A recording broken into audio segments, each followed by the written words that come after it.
Digital Media Storytelling Project by Ike Zarukian. Obesity is a health epidemic that is sweeping the globe. The World Health Organization reports that it has more than doubled since 1980. Around 1.9 billion adults 18 years and older were overweight, and of those, over 600 million, yes, you heard me right, 600 million are obese. Obesity doesn't just affect adults, it also affects our youth.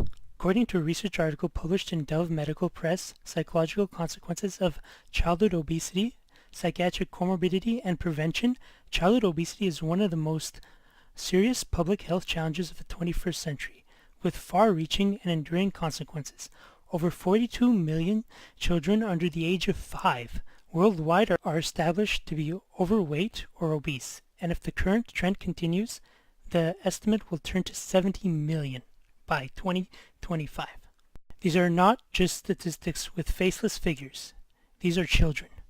Folks, we got a big fat problem on our hands. Obesity doesn't just impede movement. It lowers life expectancy and quality of life. In addition to obvious stresses it applies to our bodies, it adversely affects hormonal pathways.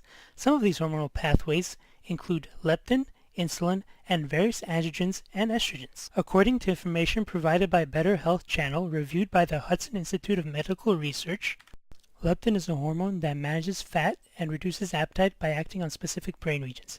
In an obese individual, sensitivity to leptin is lowered, causing inability to feel full during and after meals. This leads to a vicious cycle of overeating. Furthermore, according to the same sources, insulin is an important hormone in regulation of carbohydrates and the metabolism of fat. Insulin signaling helps provide the energy necessary for everyday tasks. Obesity causes individuals to develop insulin resistance, resulting in lowered sensitivity to the signaling hormone, resulting in loss of control of glucose levels and leading to type 2 diabetes and metabolic syndromes. According to a research article published in Medscape, Overweight, Obesity, and Cancer, Epidemiological Evidence and Proposed Mechanisms, obesity in men causes a reduction of androgens due to the fat cell aromatization of these androgens into estrogens. According to the National Cancer Institute and a research paper found within the National Institute of Health, insulin resistance, polycystic ovary syndrome, and metformin. Obesity in women causes a lack of sex hormone binding globulin. The lack of sex hormone binding globulin allows androgens to circulate into the bloodstream, which may lead to development of cancer and infertility. According to the Journal of Clinical Investigation, obesity-induced inflammation changes in the adipose tissue. Obesity is also accompanied by chronic inflammation within fat tissue. Excessive fat storage leads to a stress reaction within the fat cell, releasing pro-inflammatory factors from the fat and immune cells within the fat tissue. According to a medical research article published in Dove Medical Press, Psychological Consequences of Childhood Obesity, Psychiatric Comorbidity and Prevention. Obesity does not solely plague the body. It has ramifications within the mind as well. Psychological effects of childhood obesity include psychological comorbidities such as depression, emotional and behavioral disorders, and lowered self-esteem during childhood.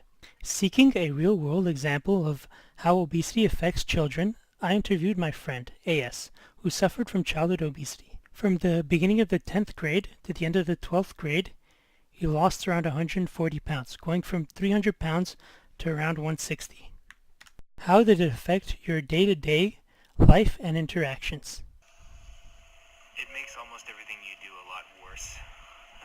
Everything from buying clothes to trying to interact with new people, and it's the first thing about you they notice, and they can't really talk to you like a normal person. How did it make you feel? It makes you feel beneath everybody else. It makes you a very easy target for, especially when you're very young, for other kids to mock you very cruelly. Where did you find your nutrition information? Mostly on the internet, and occasionally from PE teachers who give pretty good advice on effective exercises and nutrition, but it's mostly about ignoring your family's ideas about portion sizes and how much to eat and how good food makes you feel. It's mostly about ignoring that. Once you overcame your childhood obesity, how did that make you feel? Physically, you feel a lot better, a lot less less sluggish and a lot more comfortable in your own skin, and gives you quite a lot of confidence and makes you, in general, a more disciplined person because you're thinking about how to improve yourself in this specific way. How do we tackle the problem of childhood obesity? According to Harvard School of Public Health, obesity results from energy imbalance. Too many calories in, too few calories burnt. Maintaining an active lifestyle is integral to both preventing and overcoming obesity. It is also essential for fostering a healthy sleep cycle and diet. Despite all the health benefits of physical activity, people worldwide are doing less of it at work, at home, and as they travel from place to place. How do you get a child to go out and exercise and eat healthy? By introducing them to sports at an early age. I was an overweight child growing up. The sport that enabled me to live a more active lifestyle was mixed martial arts. It got my blood boiling from day one. It was an escape from predictable patterns and a journey into sensory overload of possibilities.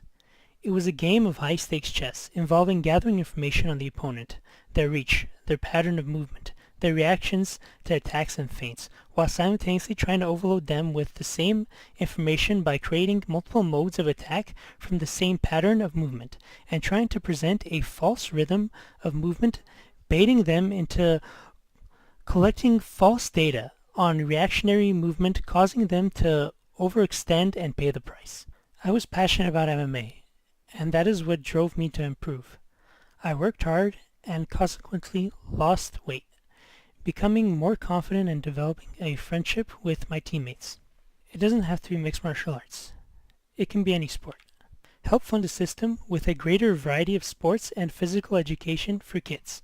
Once a child finds a sport they love, the tools to combat obesity will follow. According to research paper, sports participation as a predictor of participation in sports and physical fitness activities in young adults. Sport participation at an early age is a significant predictor of young adult participation in sports and physical fitness activity. Adolescents who played sports are 8 times as likely to be active at the age of 24 as adolescents who did not. 77% of adults age 30 and above who play sports currently played sports as children. Only 3% of adults who play sports currently did not play as children, according to a study done by Robert Wood Johnson at Harvard University. Let's keep them active. Funding after-school sports programs and creating extracurricular sports programs is an important way to maintain childhood physical activity. Incentivizing parents to keep their children active is a vital way to foster early physical activity. Private-public partnerships between corporate and local government could be one way of funding these programs. In addition, the federal government could offer tax breaks to families that enroll their children into a sports program. While chasing happiness, children will learn the value of friendship, competition, gain confidence, and drive that will help them strive to improve their diet so that they can practice the sport that they love and exercise even harder, staving off obesity.